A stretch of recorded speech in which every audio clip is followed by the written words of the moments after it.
Well, guess what? It is that time again. It's Brilliant People Live. And I have got some brilliant people, some really brilliant people. Can't believe who we've got today for you. Something very special. We're going to have some fun. We're going to have some learning. Most importantly, we're going to have a chat. So that's what this is about. It's about just having a chat. And what I'm going to do in a second is I'm going to introduce you to our first guest. Then we're going to do our second guest, then our third guest, then we're going to bring everybody on together. We're going to all pile in and shoot the breeze. We think it'll be about 45 minutes, maximum an hour, because my tea's ready at 7. So we've got to make sure we do that. And if you could just let us know where you're watching from, that is always wonderful, in the comments. And if you have any questions, pop those in the comments as well.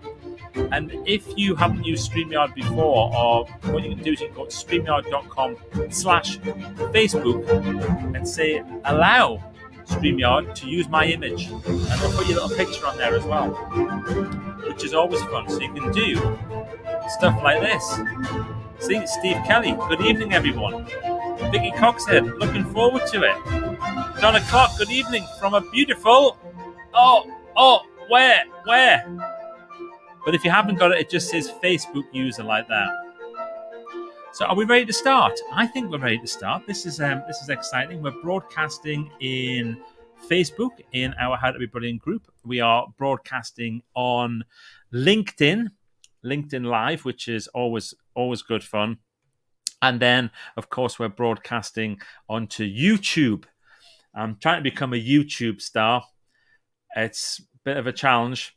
I think you have to have like 1 million followers before you can start and make a living from being a YouTube broadcaster. And I think I'm about 126. So there's a slight way to go. But who knows, after this session tonight, we could get into the millions. That'll be great. And I'm relying on our guests and how entertaining they're going to be. The thing is, by the way, I can see the way this works is that I can actually see an image of what we call our green room, and I can see the three of them sat there going like this now. God, come on, Mike, I'll get on with it. and then suddenly, don't load it onto me to try and be entertaining and interesting. But look, we are going to be interesting. We are going to be entertaining. And my first guest tonight knows all about making sure that people stay interested, making sure that people stay entertained. This is a person who has started a project about a year ago. I was very, very excited when he asked me to be one of his first guests on it. And I'm not going to tell you about it because I'm going to leave it to him to describe this brilliant, brilliant concept and how you can get involved. So, folks, would you give it up? And would you welcome to Brilliant People Live, the one, the only, Mr. Steve Twynham. Steve. Wow, Michael, what an introduction, sir. How are you? Well, I'm brilliant. Thank you very much. Good, nice good. To see you with your professional setup. Oh, yes, I know. Yes, yeah. It's good stuff. Good stuff. And it's great to be here and talking to you tonight. And wow, let's have some fun. Well, do you know what, Steve? Somebody once said to me, only those complete arsey people have those microphones that have got the elastic around. Well, there we are. There we are. Two arsey folks. Two arsey folks. Are we allowed to say it at 6 o'clock? I don't know, but we are anyway. So, Steve, it's lovely to see you. We've known each other for a long time. I reckon 20 odd years. Would you say? Yeah, easily, a long time ago. Yeah. Saw you first on stage. I think I first saw you on stage, Michael, at the conference centre in Harrogate. Oh, yes. Yeah, you remember? I do. Yes, that's when I first came across you, my friend. So, was that the event where we gave away a Porsche? Yes, it was. Now, it was, yes. This is brilliant. So, Steve, you can confirm this. I used to have an events production company as well as being a speaker because I thought if I can put on the event and speak at the event, why not? I even offered to do the catering in those days. But the company, it was ran by a guy from Texas called Dan Robeson, and he said, we want to do something bigger and better than ever before. So I said, why don't we do a big giveaway? And a mutual friend of ours, a guy called Steve Mitchell, said, we should see if we can give away a car. And we were doing a brainstorm. And I said, just as a joke, we should give away a Porsche. And Dan went, I love it. Let's make it happen. So we got a Porsche and we branded it all up. And it was at the Harrogate International Conference Centre. And the stage is in 6 modules and they all go up and down. So we put the Porsche on one of the blocks, dropped it down into the stage. And then when we got to the point, there was 2,500 people there. To reveal the car, we played this special mix of Gary Newman cars, and the car came out of the stage, dry ice, smoke, all that type of stuff. It was just unbelievable. There was people crying with the emotion of the whole thing. And then it went down, and throughout the day, people got a chance to win it, and it went down to 2 people at the end, and then 1 person won it. And the deal was, actually, it was a lease deal, so you won it for a year. Now, Steve, this is an interview, and I am going to come to you in a minute. Yeah, thank you. I thought I'd go make a cup of tea, Michael. I'm sorry, but if I have an excuse to tell this story, I have to tell it, because the following year, it was in the same event was in Ireland, in Dublin, and there everything was done on the cheap, and they had this venue, and they said, look, we can't actually bring the Porsche out of the stage, but they had these huge doors. They said, what you can do is you can drive the Porsche in. And so we got this guy called Alan Miller, who was the yes, remember Alan Miller? He was outside in this Porsche, and we did this big intro, and then you heard him revving the gun, and these doors pulled open, and Alan was supposed to drive in with the hazard warning lights on. Well, Alan just couldn't resist it. He put his foot down, and he came flying in really quickly, and then whammed the brakes on. What he didn't realize was that this venue was also a dance hall, and it had a polished floor, and they had 3 big carpets over the floor. He whammed the brakes on, and the car just kept going and pulled the front 3 rows behind it on the carpet. There was legs and arms and people. I mean, there was proper injuries. It was terrible. Oh, my God.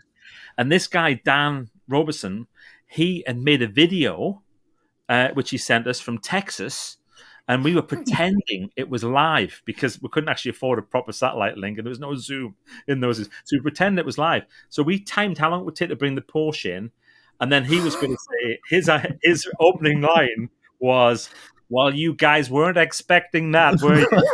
And this thing, so he goes, we got something special for you. Ready? And we open the doors, and he's like this on this video, or just sat there in front of a camera. And then there's suddenly people lying, injured, broken fingers, smashed up hands, people with bust noses, all types of stuff. And he goes, well, you weren't expecting that, were you? I'm like, stop the video.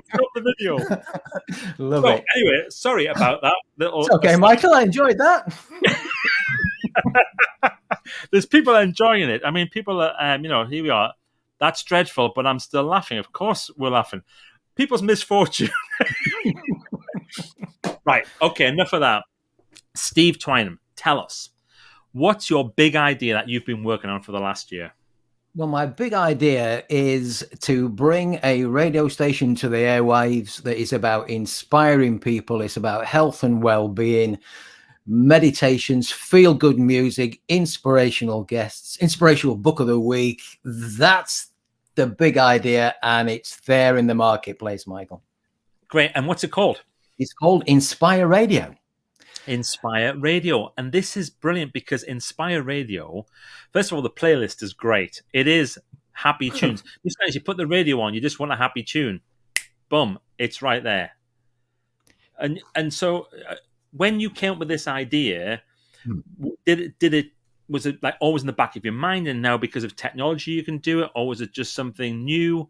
It was kind of pre-lockdown, wasn't it, that it all happened? Yeah, no, it's always been there in the back of the mind. I've worked in radio for various radio stations throughout my time and things like that. And I started a podcast 10 years ago called Be Happy, Be Inspired. And work as a coach and a hypnotherapist. And a bit like yourself, you've got this big goal, and I got this big goal to make a positive difference to 1 million people's lives. And I'm sat there one day, and like you, I'm not an author, and I'm sat there, and I'm doing talks, and I'm thinking, going to take a long time. Is this Steve doing it? So I thought, radio. Let's get back into radio, and it stemmed from there really. And so I met a few people, got it together. Used to presenting this side of the mic, had to learn the technical stuff at the back of the side of the mic, and I went, let's go for it. And we launched January 2020, and it's just been phenomenal. So it's one of those things where it's beavering away in your mind, but at some point you've got to go out and do it. And we just launched and went for it, and it's been phenomenal. Wow.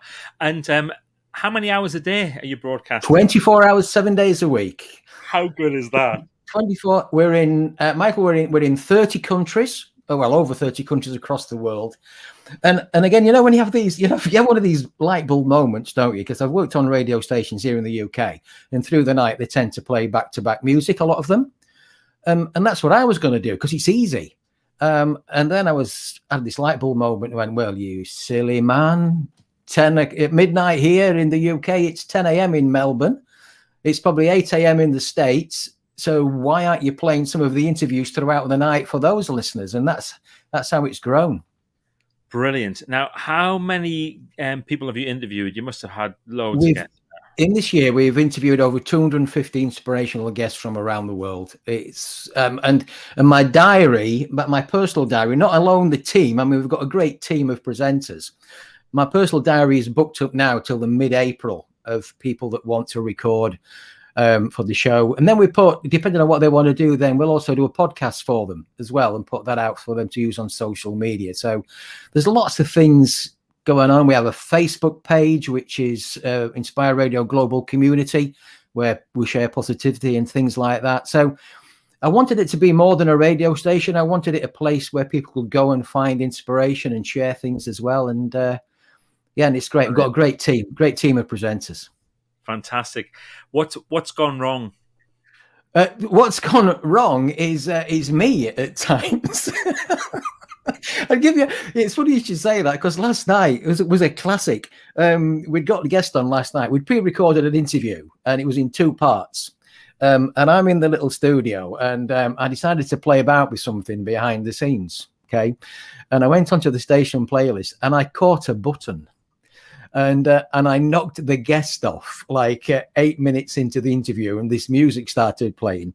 And the presenter whose show it was immediately emailed me about what's happened to the show. Things like that go wrong. Just generally not too much. Sometimes, again, yours truly doesn't quite edit something in the right place, and that goes a bit belly up. But generally, it's gone pretty good, to be honest. Great. Good stuff. So how do people listen? They can simply go to the website, inspireradio.co.uk, and there's big listen live buttons on there on every page. You can't miss the damn thing. You can click on there. They tell me you can listen on your Alexa if you say Inspire Radio, although somebody in the States got a rap station, so I don't know about that. And you can download our app. We've got an app for the Android phone, and you can download that from your Google Play Store. And wow. And if you're in your car and you got Bluetooth and you want to listen while you're on the move, you can listen that way as well. This is brilliant. Absolutely fantastic. So we're going to come back to you in a moment, Steve. But actually, okay. Let's do this now. I asked you to bring along a brilliant thing. Have you got it? You're gonna like this. You're gonna like this, Michael. This is my brilliant thing. I'll explain why. Why? It's like that's life. It's a wonky carrot, right? And let me just tell you why this is my brilliant thing. Hang on, before we go any further. Right. I wonder, am I able to do this? No, I was going to try. There we are. Hold it up now. There we go. Look at that. Just so we can have a good look. And why this is my brilliant thing. I was out doing the essential shopping. That's not your brilliant thing. Yeah. Is it? It's your brilliant thing. It's my brilliant thing. There's a story behind this very quickly. I was out. Take me time. Right. I was out and I saw these wonky carrots. And for me, it was let's celebrate imperfection, okay? Because we were all used to all these specified carrots, weren't we? And this poor little carrot, right, that looks a bit wonky, tastes exactly as good as a carrot that's all beautiful. And Yeah. so I put a blog post out to celebrate being a wonky carrot. So asking people to celebrate their imperfections, because many people don't, and they don't start until they think everything's got to be perfect. And just to go back to one of your questions about what went wrong, if I'd have waited for everything to be perfect for Inspire Radio, I'd have never hit the airwaves. And we have a program called The Quiet Zone. It's a chance to chill out and relax. So I put all the stuff together, and I'm sat having a cup of tea listening to the show one day, and all of a sudden, in The Quiet Zone, became a big rock song from Bon Jovi, and I'd put some stuff in the wrong file, and it's a wonky carrot. If I'd have waited for everything to be perfect, I'd have never started, Michael. So I look at that, my little friend, and it reminds me to celebrate imperfection. I'll not tell you what it reminds me of. Well, let's not go there. But it does remind me, some of the older viewers will be thinking, oh, that's life. You would have... I can't remember the name of the bloke who used to sit there and have wonky carrots sent to him. Brilliant. Thank you very much, Steve. We will be coming back to you in a moment. Now, you got to say, if I was to say to you, accountants, you'd be like, boring. Right up there with solicitors, but probably a little bit more honest. But the thing is, I want to dispel that myth because I want to introduce you to a funky accountant who does accountancy in funky ways with funky people. Here she is, the one, the only, Manj Kala. How are you? Hi, no pressure then. Yeah, it's going to be funky and interesting. Exactly. I think always, as you say, you don't get many party invites. You're an accountant. Right. Move on. You can see people starting to look around. Back in the day when we had parties, they're starting to think, can I meet someone else's line of sight so I can go over there? But no, the only thing grey about me is now my hair. So in case you're thinking, that's not the woman I saw in the picture. But anyway. A bit of that no, you're absolutely right. I don't like the fact that everyone thinks accountants are grey and boring. No, we're not. No way. No way. Let me just quickly show you this. Straight away here, right? Elizabeth Chandler, accountant from Barbados. She's watching. Hello, Elizabeth. How lovely to see you. She's also an author. She's brilliant. But man, here's the thing, right? You're not the traditional accountant. You're not taking the local fish and chip shops books and sorting them out for their, year end. You do something a little bit more exciting. So tell us what you do. Well, I'm really fortunate. So I've worked in the public sector my whole life. It's part of my DNA. I was one of the, way back when, I was the last year to get a full academic grant to go to university. I would never have had the life chances I've had if, people weren't paying their taxes, but actually who wants to pay taxes, right? Well, we just want to make sure what we pay, they're used properly. There's accountability, there's trust, there's transparency. So because of that, I thought I'm going to work for the public sector. So I did. Now I go and advise governments around the world to say, well, don't just look at how much cash you've spent, how much cash has come in and how much cash has gone out. Where have you spent it? Why did you spend it? And then you can ask the interesting questions. Are you spending it well? Is it to, will the citizen be happy? Well, you can't always make everyone happy. There's choices to be made. But actually, you can then, once you know, okay, I just spent the money. Did I spend it on a hospital? Did I spend it on a school?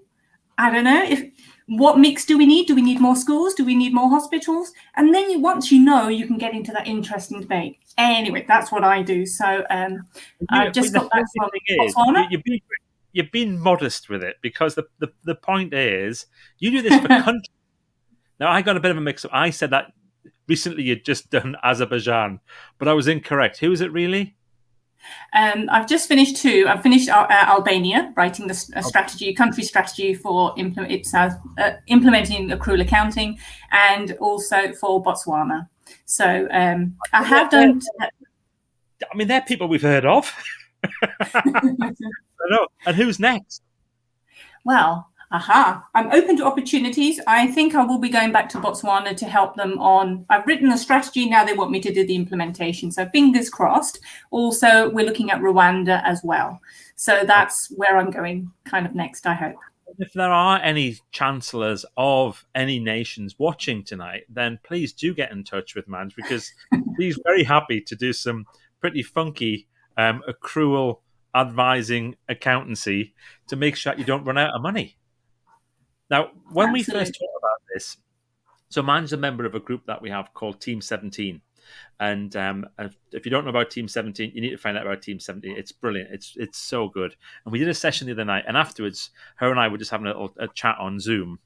And she came with this metaphor about what she does, about being like a doctor and getting people to take their medicine. So tell us about that. How do you describe what you do using those medical terms? Well, also, as well as advising governments, I train accountants. I'd love for the public sector to reflect the public it serves, and I want the finance function to do that. So I'm really fortunate. I've got 14 training accountants, but I've trained accountants and I've just done some training, technical accounting standards training for the Cayman Island government. Well, what's that? Yeah, you can imagine it's if you're an accountant and then you're saying, oh, technical accountancy training. It's a bit like, I would say it's like medicine. Nobody wants to take medicine. You know you don't want to, you know it's going to taste disgusting, but once you've had it, you know you're going to feel better. So that's kind of what I like to do. I like to put a bit of Mary Poppins, though. I like to put a spoonful of sugar in and explain why they're doing what they're doing. And it always bugs me when accountants say, I'm an accountant, but hey, I'm not owning this. I'm not technical. You think, Why would you say that? If I get somebody in to do a loft conversion or measure up, an architect, and he or she says they come in, he, she, or they come in and they look at the house and say, right, I'm an architect, but I'm not technical. All right, thanks very much. I want to hear that. Exactly. So why would accountants say that? But we don't want to be seen as the grey people. But that's the magic, isn't it? That is the magic. When you know how to use those numbers, and then the other thing is you're really passionate about people knowing how to read the numbers. Exactly. So I'm one of those people that I remember a little while ago. I was fortunate to be part of a group of companies, and we were going to buy another business. Mm-hmm. And of course, myself and the other two directors sat there, and we got their accounts, and they were done on spreadsheets. And one of the spreadsheets was huge. It was like that, and I remember looking at it, I was just completely lost. It was just, and one of my colleagues just went, "Well, that's not right." And I was like, "How do you even know that? How you've not even read that?" And he went, "Well, because if that was that, then that will be that." And it was all the if-thens, that type of stuff. Mm-hmm. They said it couldn't possibly have that number there because of what you showed us before. And I was like, I want to know how to do that. So is it just a thing that anyone can learn, or is it a bit of absolutely. I would say the thing is, there was some research a few years ago. UK central government, only central government, they spend about, the estimate was about £70 million getting the accounts prepared, because they have to, there's a legal obligation, and it's to deliver accountability and transparency. So government spending the money as it should be for the citizen. So to get these accounts prepared and to get them audited by the National Audit Office, and then presented to Parliament to say, right. But the thing is, no one reads them. And if my mission is to get people to say, don't be afraid, open the accounts, they're for you. They build trust, they're for accountability, they're for transparency. If you don't look at them, not even my mother reads them. I spent 20 years preparing them, but no one reads them, and you think, no, please go out. Okay, so what you do is you take people on a journey, because most people think, numbers, don't do numbers. I don't do maths. Actually, most accountants don't do numbers, but anyway, that's something we don't normally tell people. But we're friends here, right? Yeah. So what we do is, what I'd say is, okay, start the question. Are the accounts qualified? Are the auditors unhappy about something? There's a problem. So for government departments, central government would say, okay, right, did the government department, the ministry or whatever, did they do what they said they were going to do? Well, I don't know. Where does it say what they said they're going to do? Aha! That starts with the single departmental plan. Well, where's that? Oh, that's on their website. And you say, okay, so where does it? Oh, that's what they said they're going to do. So this is information which is available to everybody. Everyone, yes. So all on the website. Have a look at what they've said they were going to do and how much it would cost. Then go and have a look at how much they've spent and see if they've done what they said they were going to do. Exactly. And yeah, you can also find out some little extra things in there as well, like how much everyone got paid and all that. Well, everyone normally that's the only thing they're interested in. So if you want to know how much a minister is paid, it's in there. How much pension contribution was made for them, it's in there. By the way, that's only what they get paid on top of their ministerial salary. You can, hey, I'm apolitical. You can then decide whether you got value for money. But that's it. So if they get paid their basics 80,000 and then the Secretary of State for Health or Education, you'll know what the salary is. So you can work out, then you can decide, you think, how much did I get value for money? Wow. Well, look, I'm kind of getting a little bit excited about the idea. I'm going to check out some of this stuff. I'm going to find out about it. Have you brought a brilliant thing for us? I have. But just going back to that, just very quickly, I'd say, if people are interested, I'm happy to develop a course or something, because I really want people just to get an idea, if they want to do just something basic, not too complicated, because I really want you to look at the accounts. But my brilliant thing. Yeah, here we go. I have to confess, I had a bit of, what do I do? But actually, Steve and I are on message. My brilliant thing, be very grateful we don't have smelly vision, are my walking boots. Right. I'm not advertising them. You think, well, why would you say that's brilliant? It is brilliant for your well-being, for your mental health. Every time I'm stuck on a question, or how do I engage with an audience? How do I present something? Not that because it's all in here, but what do you need to know to be able to do your job better? How can you engage with your audience when you prepare the accounts? What information you present? How do you present it? What language do you use? So I go for my walk. I keep my body well, and it's so important for my mind. Yeah. Mother Nature she's our mother, looks after us, nurtures us. Go out for a walk. I mean, goodness me, almost a year in and out of lockdown. Yeah. Hey, you did it. That's my brilliant thing. I love that. And the thing is, when you said Steve and I are on the same page, I honestly thought you were going to pick up a Granny Smith that looked like a bottom or something like that. So it was a slight relief. I do remember That's Life, though, by the way. I know. Well, somebody just actually put a little, here we go. Cyril Fletcher. That was him. Cyril Fletcher. Brilliant. Well, thank you very much, man. Stay where you are, because I'm going to bring in somebody else in a moment, but we're just going to do that there. And so I've got 3 guests again. I mean, come on. This is wonderful, isn't it? 3 guests. My third guest is a leadership expert, the person who literally wrote the book on how to build confidence. He's also the person who, until we started to have this lockdown situation, we used to have a very important business meeting every 2 or 3 months where we would sit in our boardroom, also known as Restaurant 21 in Newcastle, and we would discuss things, and we would put the world right, and we would educate each other, and then we'd have to get a taxi home. Please welcome the one, the only, Mr. Richard Nugent. Richard!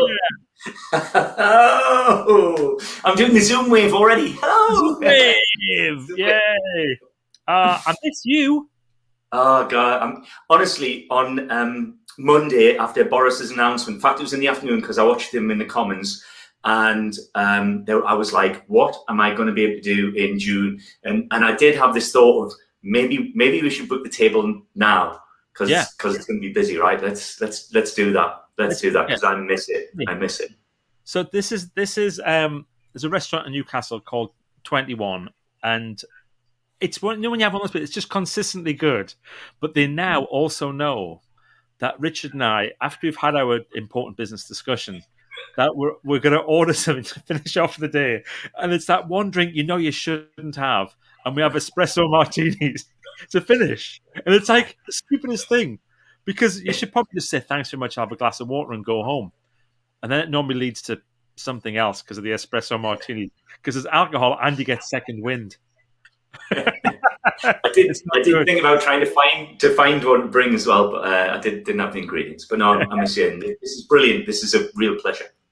Well, look, Richard. So I build you as you said, three things there. First of all, leadership expert, but also an expert on confidence. And I remember you were the person who gave me this term, and I do remember to credit you most of the time, which is confidence isn't something that you have, it's something that you do. And when you first explained that to me, I was like, no, you can't do that. And you explained it brilliantly. So tell us why confidence is something that you do. Yeah, so there's this, most of us are brought up with this kind of belief, this misunderstanding that we get to feel confident, or we get to be confident when we have a certain amount of money, or we're in a certain kind of relationship, or we look a certain way, or we've achieved a certain thing. And it's just not true, because when you ask people, a room of 100 people, like, what is it? And people talk about beliefs and stuff, but eventually somebody will say, well, it's a feeling. And that's exactly what confidence is. Confidence is an emotional state. It's something that we feel in the same way as we feel, 100 other things in a particular day. And there's three things that drive or manage or influence what we feel any moment in time, which is, how we're standing, sitting, moving, everything to do with our physiology, the words and phrases that we're using all the time, and whatever's going on inside our minds. So in order to feel as confident as we want, so to be as confident as we want in any situation, in a heartbeat, maybe with a little bit of practice, all we have to do is know what we do in here, with this and out here, when we are naturally confident, and replicate those things the rest of the time. Because actually, Richard, wait a minute, that's the key. It's observing it when you're feeling naturally confident. That's the bit that I don't think people remember to do. You get that from here and you go, oh yeah, Richard taught us how to be confident.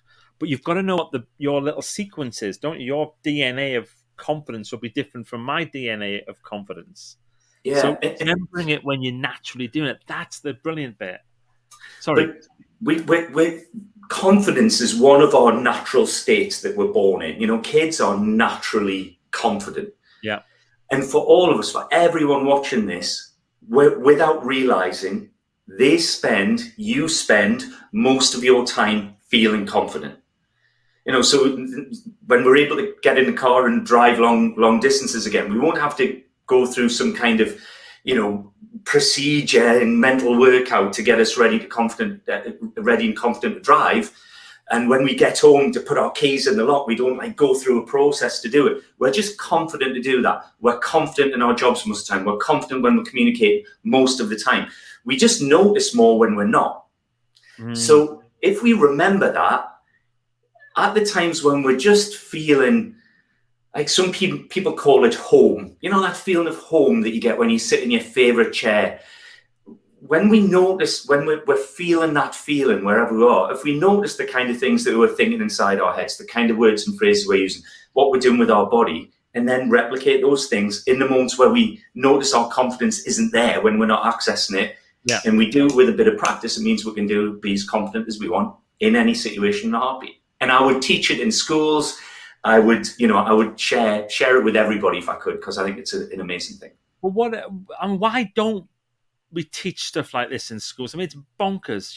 You and I met through education. Yeah, true. And we're originally doing a course for kids, and your brilliant, beautiful wife Joanne was one of the people who was helping us and was being a teacher. And I remember our daughter Sarah, she was in Joanne's group and just thought it was the most brilliant thing. And then you hang on, listen to that. You probably can't hear it, but I can. we have a Sonos system, and suddenly it's got a reminder, and it comes on at 8:34 and plays the news. So I'm just gonna stop that. Hang on. Unable to connect to the system. Brilliant, eh? Right, look, I'm fine. I'm just gonna keep going. I can't hear it in my end anyway, Michael. So as long as you can't hear it, that's all good. So in education, why aren't people doing this stuff in schools? What's stopping folk? I think the misunderstanding is probably the main thing. You know, I think people think that in order to get, it's like we work the wrong way around. So I'm not picking on education. Some of my best friends are teachers. My wife's an educator, and I wouldn't swap them. But the traditional education philosophy is, okay, so you get to be confident once you've got your GCSE, or you've achieved a certain level, or you've got to a certain point.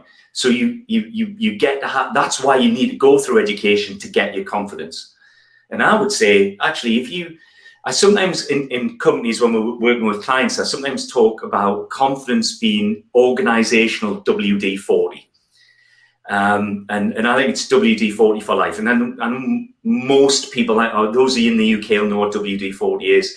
If you're not in the UK and you don't, go on to WD-40's website, and you will find that there are about 2,000 uses of WD-40. So if you've ever got a squeaky door, it'll sort it. If you've ever got something which is stuck, it'll unstick it. You can use it on your skin and all sorts. Look it up.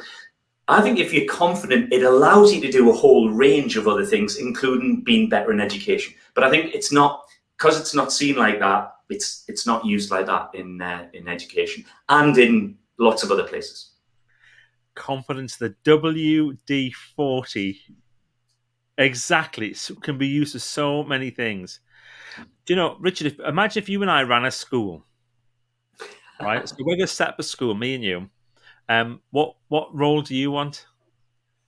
Oh, I would be, God, that's great. Like, I'd be deputy head. I knew you were going to say that. Yeah, you'd be head. I'll be the one who's like, the head's coming. Can you imagine being the Ofsted inspector for our school though? Oh my days. Wouldn't it? This is absolutely true story. When I was working with my previous consultancy, we were doing loads of brain friendly learning. And we had a period where I was doing quite a lot in colleges to help the lecturers to be more brain friendly and help them to have a more brain friendly approach to the whole teaching and learning strategy. And we did it in enough colleges that eventually somebody from Ofsted rang us and said, we need to understand why, what you're doing, because we're going into quite a few places who are arguing with some of the things we're measuring. But so yeah, that would be great. Let's open a school. So you don't work with in education very much now. Tell us some of the, and do some name dropping here, Richard. Who are some of the people who you do work with? Oh, I knew you were going to ask this, and it's so funny. The fact that I talk about the clients that I'm really interested in, you go, don't talk about that, talk about the sexy, talk about the sexy one. Nobody cares about the ones you like. We want to hear the sexy ones. So my favorite, longest, shouldn't say favorite, one of my favorite, certainly my longest standing client is Milne Entertainment, who are the world's second biggest family entertainment company. So they're second only to Disney. So they are Thorpe Park and Legolands and Alton Towers and Sea Life's, Madame Tussauds, the London Eye. So they're just like, what a great organization to work with. I've just finished doing some video content for Warner Brothers Studio Tours in Hollywood. So they're pretty cool. And last week I was working with a group of 23, I think it was, professional football managers, football coaches. Wow. Including the lady who's just left Liverpool women's team as one of their most successful managers, an ex Scotland manager. I realised in football, as well as the Manchester United manager, and I've trained, I think, the last two England women's managers, the assistant manager to the England team currently, the current Northern Ireland manager, the current Scotland manager and assistant manager, previous Wales manager and assistant manager. So I get to work with some brilliant people in sport as well as some amazing organisations. And it's great because you are able to teach these people involved with football because you're not very good at football yourself. So you know what? I was so really good. But I do remember when I was I used to do a lot of coaching with players. I do a little bit less of that now, but I remember when I still played, and I wasn't quite Parks football. I was kind of just the level above Parks football. I got paid 15 quid a game for a little while, and I remember speaking to a client who was in the Championship, so the second level of professional football at the time, and going, You don't know your ball, and I'd just played a game, and it was just end of the season, so it was just like a dust pitch, and the wind was whipping it up. And he just played at Millwall's ground. If anyone knows anything about football, like the Den, even the new Den, is pretty a pretty hostile place to play. And he was going, "You're joking? There was no grass on the pitch." So the interesting thing is there are parallels at every level of the game. Largely a dressing room is a dressing room, and that's I find more and more with these football's changing, and their philosophy and interest in leadership and psychology and understanding people, it has changed dramatically in the last kind of 12 years. But largely, people are people. It's one of the things I challenge football managers with and leaders and organisations. But with football managers, I say you know everything about the players in your dressing room, but not enough about the people in your dressing room. Wow, that's a lovely quote. See this, here's somebody, Steve Mitchell. There were a few high spots in Richard's football career, usually over the goal. So I could head the ball as far as I could kick it. That was me. Yeah. If you're going to get past it, you better get through it. That was me. That was it. You see, one of the things about Richard and I is that we on here we are exactly the same height. If you see us out in real life, it's like little and large. Exactly. when I get my program, just wrap around his belly. So, Richard, have you brought a brilliant thing? Yes. Come on, then, let's have a look. Literally, give me a minute. Give me a minute. Okay. Oh, this is exciting. Oh, hey! I can't tell you what we've just seen. So, hang on now. This is my brilliant thing. So, this side's my brilliant thing. So, when I was thinking about it, I had come up with an idea, and Joanne gave me that look that I've seen Christine give you, which is like, that's not your brilliant thing.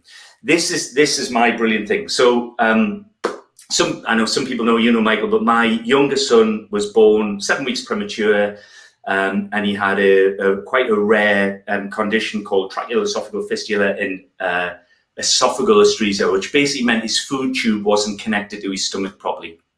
And he had an operation. It was £3, and he had an operation within 24 hours to connect it all up. And thank God he is doing amazingly well. But when we were in the intensive care unit at the RVI Newcastle, there was an amazing nurse there called Matt Cray, who was a transport nurse. So his main responsibility is to transport really sick, tiny babies around the region. And he was doing some research on could dads have more support when they were in that kind of area? Because there's traditionally a reasonable amount for mums, but the almost nothing for dads. So he, with a small group of us, formed the Dads Team, which are volunteers. And we, in normal times, support dads who are going through that neonatal journey. And we are supported by an amazing charity called Tiny Lives. So if anybody watching is looking for a charity for their company to support, put Tiny Lives on your list because they do incredible work. When we established the dads group in Newcastle, so it's for dads who are going through the process in the RVI, the next nearest support group for neonatal dads was in Australia. No, there's nothing in the UK now. There's about 4 or 5 now, and it's still a challenge. We don't get to speak to as many because there's still that thing of blokes don't talk. But but we've helped over the year of the lockdown. We helped about 100 dads who just needed support going through the journey. Well, Richard, that is a brilliant thing, undoubtedly. Wow, I didn't know you did that. Oh no! And that is just tremendous. I've got a little bit of a Me too.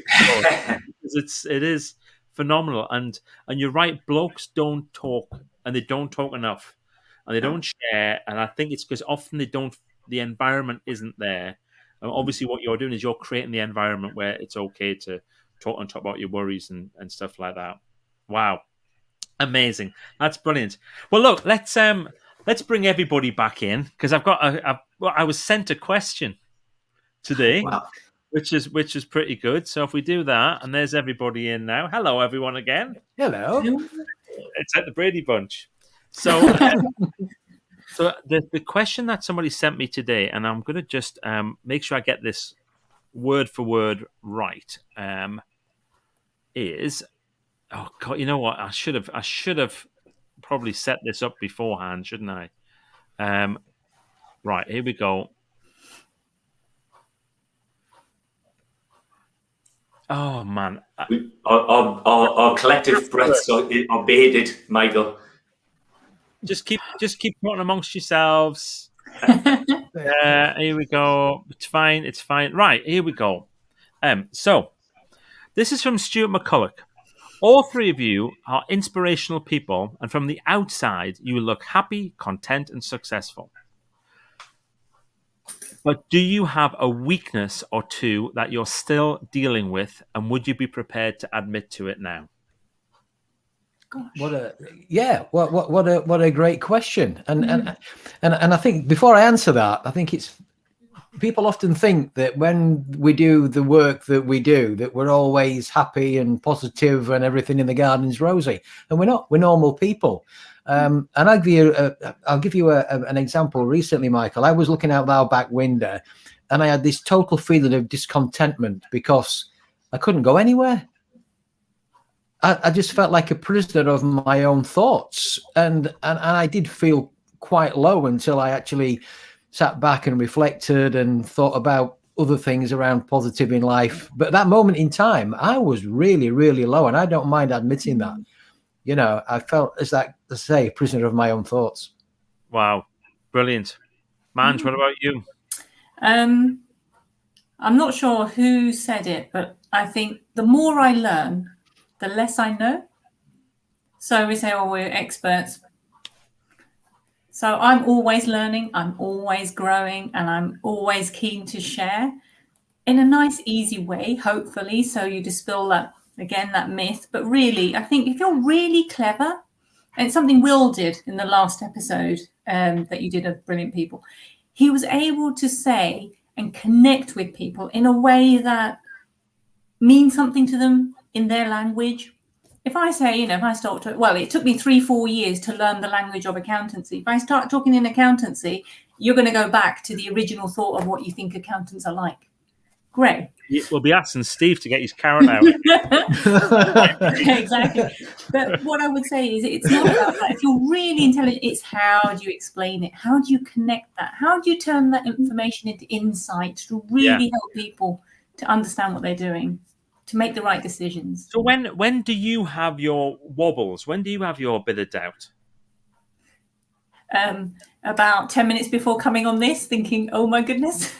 But that's it's not right to pick me. Well, Madge, I think that's really interesting, because there's you'll advise at government level about accruals of millions or billions to help to do something that's going to prepare the way for a nation and all that type of stuff. And ask myself, Steve or Richard, to do anything like that, it'd be like, whoa, well, thank you. But if it was, well, actually, go and do a presentation, we're like, come on, that's our job, that's our world. We love all that. It's weird, isn't it? How we doubt ourselves with certain things. Yeah. And Richard, what's your wobble? I think we wobble all the time. I know you've heard this analogy before, Michael, but those of you who are old enough, Oh, is- yeah. it's a Weeble. So I carry Weebles with me all the time when I'm working, and at the minute that sits in this room. The human nature is that we wobble all the time, and if anybody tries to sell themselves to you that they don't buy them. Would be my general rule of thumb. There are times for all of us, and certainly in the kind of work that we're in, where we've got to be on and on stage, and there for our customers or our clients or our listeners, or but look, there's also times like this last year has been hands down the worst year of my life. It has been the worst year of my life, and I've had some difficult ones. This has been the worst year of my life. I can pick. There have been 1,000 really incredibly positive moments, a whole ton of unintended positives that will carry on out of it. But this last year has been, it's been dreadful, and there's no point in me, I don't think, for anybody pretending any different. I was saying this to somebody who's talking about kind of setting up their own business the other day. Every year when I'm starting to do my kind of business plan, my strategy for the next year, I go, God, is this the year where it's all going to fall over and not work? Or when I start with a client, when I do this kind of thing, I go, oh, God, is it like with the football managers the other week? There was a moment just before we start where I thought, God, I wonder if this is the one where I'm just going to, have a meltdown or be stuck or whatever. Wow. Yeah. And try and pull the plug out. But, just to try and link my mind back to confidence is that I think, and I know this is a little bit contradicts each other. I think people who are really genuinely confident, one of the characteristics of that is we are okay in those moments where we don't feel confident at all. Okay. Okay not to be okay. Yeah, those moments where I feel totally out of my depth and wobbling like mad, I just go, that I'm wobbling. It doesn't mean that I'm no longer a confident person, because I will, as a Weeble, I'll self-write. I mean, the people who are watching this right now, how many of you have had a wobble in the last 30 days? Just write a number 1 or a yes or a me or something in the comments, just so we can see for the people who are watching. In the last month, if you've had a wobble, I mean, look at this already. By the way, look at this. This is a great comment. Great to hear these guys. Yes, we are all human. This is good to know. Always learning and growing. We all have weaknesses. We are fallible. Thank you. I think it's great just to be talking about it. Funny enough, described myself as a Weeble only last week. There we go. It's okay not to be okay. Yeah. Debbie, yes. Straight away. Heather, me. Facebook user, me. 1, yeah, me. There we go. Yes. Jennifer, Dawn, Jennifer, yes. Oh, hell yes. I mean, it's like, it all the time, Sally, in the last 30 minutes. I mean, it's just all the time. Wobble, here we go. Wobbles. How many would you like? We are wobble all the time. And my big moment for having a wobble was when I realized when the whole thing first started with the lockdown, and I was like, I'm going to broadcast every day. I'm going to do stuff for people every single day. I was doing it. And I did the classic thing, forgot to fit my own mask first. And I had, for the first time ever in my life, I had a physical reaction to stress. And that doesn't happen to Michael Heppel. Oh no, he's the machine. He just keeps on going. He can keep on going. And I was sat and I was physically doing that. And Christine just said, sit down. You're doing nothing for the rest of the day. And I said, well, I've got to do this. She said, no, you don't. It'll be fine. Yeah. It's all good. It's okay. And then literally the next day, I did an interview with Patrick Kilty, and he gave some advice. And it was that, Michael, nobody cares. Don't worry, nobody cares. If you don't show up for a live thing online that you're doing for free, nobody cares. It's all right. You don't have to. It's not your job to be there for everybody all the time. And it was a bit kind of tough to hear it, but actually it was spot on. It was absolutely right. Michael, I'd love to be going out with Richard, because I can imagine in his case he's got a case full of Weebles and WD-40. Imagine it was really. Can you just empty your pockets, sir? Give it all up. I'd like to go through airport security with you as well. What's that in your pocket, sir? It's a carrot. Yes. Honest. Oh, fantastic. Now, This whole thing about understanding this, I think, is so important. So, some of the most senior, prominent, wealthy, successful business people I've ever come across, to sit down with them and go, realizing that those people are guessing all the time, or we think, and certainly when I was younger, maybe it's an age thing, but I always thought that once you got to a certain level in an organization, or at a certain level of football, or a certain amount of money, then you just had it sorted. And it's just, when we understand that it's not true and that we are all the same in that respect, there's nobody wakes up in the morning and goes, I've got it sorted today. It makes it easier to apply for the job, or to pick up the phone to try and get a sale, or to do an interview, or to get on the radio, or to go back to a country and ask them to finish the next stage of the project. It's a different thought process. And if it goes wrong, guess what? No one cares. No one cares. Actually, what about this for snappy technology? I've got it. Hang on. Fantastic. A life lesson that stuck with you? No one cares. This is a really, really important lesson, and you can stop the clock, and we got to get into this, because you and I have known each other for a while, and one of the things that when we first met was I thought that people cared as much as I cared about you. Isn't that brilliant? No one cares. The liberation of once you realize that it's all good, it's fine, and it's not that nobody cares in like an uncaring way, because people care in a caring way. Of course they do. They want to look after you. They want to make sure you're all right. They want to love you. All that type of stuff. It's just the expectations we set for ourselves, thinking that we have to do it for others, when all the time they're actually thinking, "It's all right. You're fine. You're all and good." Michael, how often do we look at things? We look at somebody else's life and think their life's perfect, and none of our lives is perfect. Oh. A quick story. I had the pleasure of interviewing Team GB's John Lane. He was the Olympic indoor decathlon champion. And I said to him at the end of the interview, "Is there anything that you'd like to share with the listeners, John?" And he went, "Yeah." He said, "When they see us on television, they think we're perfect. We're not. We're human beings. We have to do our shopping."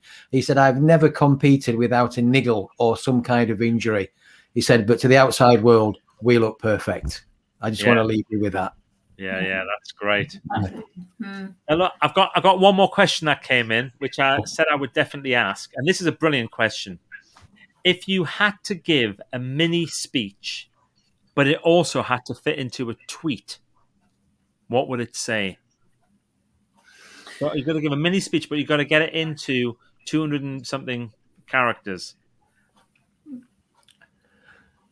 Oh, that's a great one, isn't it? Yeah. Look at it. I can actually feel. I would go. I'm going to go back to my carrot a bit. I'm going to go celebrate imperfection and always remember that amazing things rarely happen in your comfort zone. Well, there you go. That's brilliant. That's a lovely mini speech. Thank you very much. Right, Richard, are you ready for next? Tweet, go. 2 tweets. Everything you know and believe to be true for a fact, you've made up to some degree or another, so make it up good. Oh! Wow. Boom! Wow. Everything that you believe to be a fact, you've made it up to some degree or another, so you might as well make it up good. Oh, wow. It was amazing. How do I follow that? We should just stop now, shouldn't we? Well, thanks. I would say, what's yours? equip yourself, have the courage, equip yourself with the skills to make sure your money is spent the way you want it to be. No, that's great. That's not your money that you're holding on to. It's money that you've entrusted to other people. Learn about it. That's brilliant. That's great. Folks, Once No, again, thank you. can you believe it? Oh, we're not getting one from you, Michael. Yes. Mine is don't overrun. It's rude. Very good. On time. So, Manj, how do people get in touch with you if they want to contact you? Manj at Calar Consulting or Calar Consulting, the website, or through you. Happy to receive comments. Anything to help. I don't want any more work to do. Get in touch directly. Manj at CalarConsulting.com. CalarConsulting.com. It's Calar with Thank a K. you. Kalar. Calar Consulting. Okay, fantastic. And then Thank Steve, Inspire Radio. Yeah, how just would we touch with you? just email inspire at Yeah. inspireradio.co.uk and it will come to me. Brilliant. And tune in, folks. Have a listen to Please what do. they do. It's brilliant.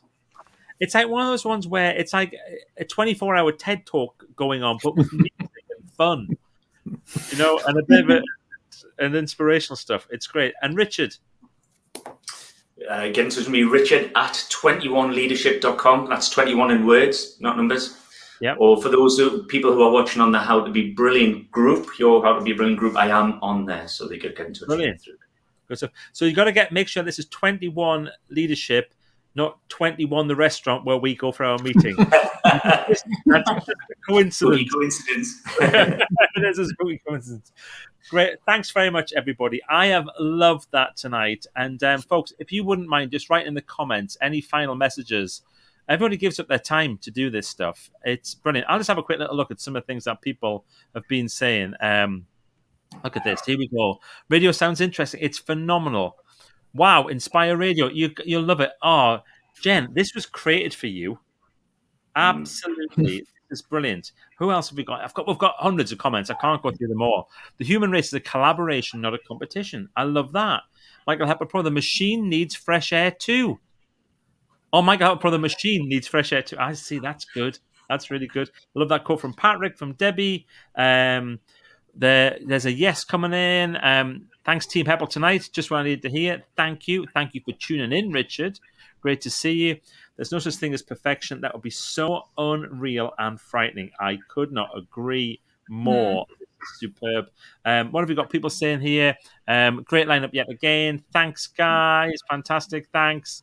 Thank you all. Magic. There we go. Oh, William, thank you, folks. Thank you. Oh, well, thank you for tuning in. Honestly, there's loads and loads and loads of people coming in. There's George. Oh, look at that. The more time I spend on How to Be Brilliant, I realize the lessons of the world do apply to everyone. This is George tuning in from the United States of America. The other side of the world for us, that, isn't it? George, would you like to be a guest on Brilliant People? That is the thing. We've got to get George. George, you're one of the most inspirational people. So please say yes, because I'm asking you live in front of everybody now. Let's get on. No pressure. He's got no pressure, George, but you got to do it. We would love that. Who else have we got? Thank you, Vanessa Thompson. Speaking of brilliant people, Vanessa Thompson, thank you very much. There's Debbie saying, thank you so much. I missed the stop, but we'll watch it on catch up. That's okay. That's the beauty of this. It'll be there. Thanks, everybody. Inspired. We shall leave it with that one. Thank you very much, everybody, for being brilliant. Richard, Manj, Steve, you are brilliant. You're beautiful. I love you. Thank you so much. Good night. Thank you, Michael. Thank you. Good night. Bye. Bye.